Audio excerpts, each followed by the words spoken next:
Hello there, it's Sam again. Nice to see you. Today we are going to talk about the rights to privacy, dignity, and confidentiality. Let's break those down. The definition of privacy is the state or condition of being free from being observed or disturbed by other people. So privacy is being able to be alone. And we often think about having the door closed when we need or want privacy. The definition of dignity is being worthy of honor or respect. So people treating us with respect and respecting our right to privacy is a way of treating us with dignity. Can you think of some times that we might need or want privacy, or ways that other people can respect our privacy and treat us with dignity? Maybe we want or need privacy so that we can take care of private, personal business, like when we're taking a bath or using the restroom, or when we're getting dressed or changing clothes. But sometimes we might need help with those things. If that's the case, we might not be able to be alone, but we still have the right to privacy and dignity. So the people caring for us should still close the door while they help us, and others should knock and wait for an answer before entering when the door is closed. What we do in our bedroom or the bathroom is our business. It's private. We have the right to have the door closed when we need privacy and the right to have people respect our privacy. But what about other times or other places when we're not at home? When we're in public places like work or the mall, places like the bathroom that are usually way more private may have a bunch more people in them, and we can't just insist that everybody leave until we're done, right? That's why the restrooms have stalls with doors and locks on them so that we can close and lock the door while we tend to our business in private. So that we can still have that privacy, we should wait until we get into the stall and close and lock the door before we start to get undressed. And we should make sure that we get dressed before coming out of the stall or the bathroom. Sometimes we have to undress or change to special clothes during medical appointments or tests. We have the right to privacy while we change, and the doctors or nurses should knock and wait for you to respond before entering the room just to make sure that you're ready. Those are a few examples of privacy and dignity, but they all have to do with our bodies. What about other things that are private?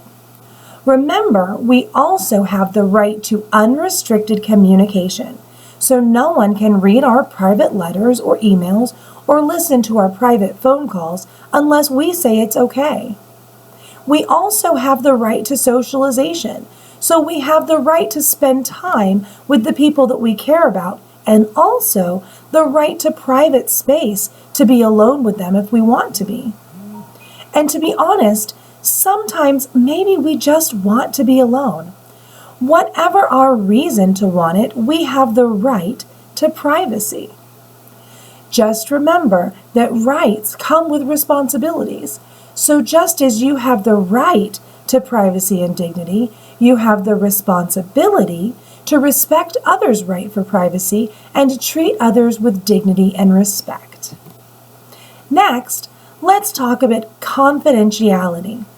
Confidentiality is kind of like privacy, but it's privacy for our information.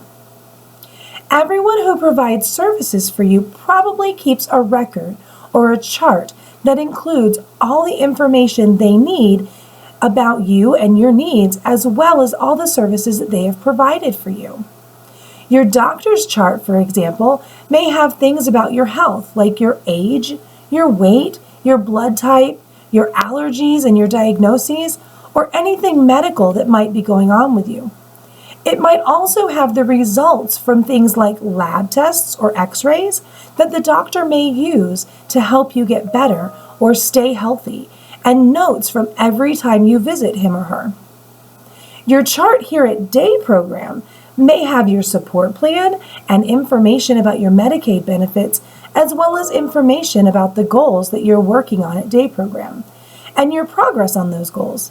It might even have your doctor's name and phone number in case you get sick while you're here, but it probably won't have reports about what you and your doctor discussed at your last appointment unless it has something to do with something that you told them to share with us so that we know how to support you. By agreeing to receive services from people or providers like doctors, support coordinators, or day programs, we are agreeing to let them keep those charts with that information, but there are rules about that information.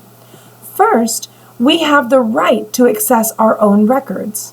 So, if you want to see your test results or notes that the day program staff wrote, you may have to fill out a form requesting them, but you have the right to see them. Second, if someone else wants to see those same things, you get to decide what we can or can't tell others. It is so important to keep your information safe that there is a special rule called HIPAA that is all about how to handle personal and health information. The HIPAA rules say that there are certain pieces of information about us that people cannot share with anyone else unless we say it's okay.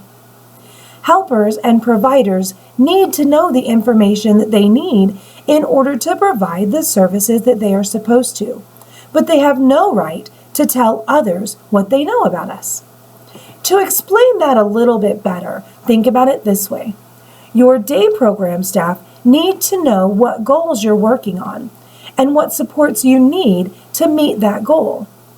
I can share information from your chart with the staff who work with you at day program.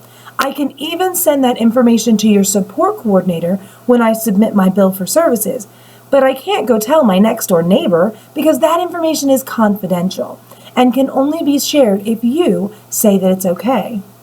In fact, unless they're your legal guardian, I can't even share that information with your mom or dad without your permission. It's super important to keep your personal information private and never share your personal information with strangers, especially things like your birth date, social security number, or your Medicaid number, or information about where you live should only be given to people you trust so that no one tries to use it to hurt you or take advantage of you. So whether we're talking about private time and space to be alone or your right to have your information kept private, remember, it is your right to privacy for yourself and your personal information.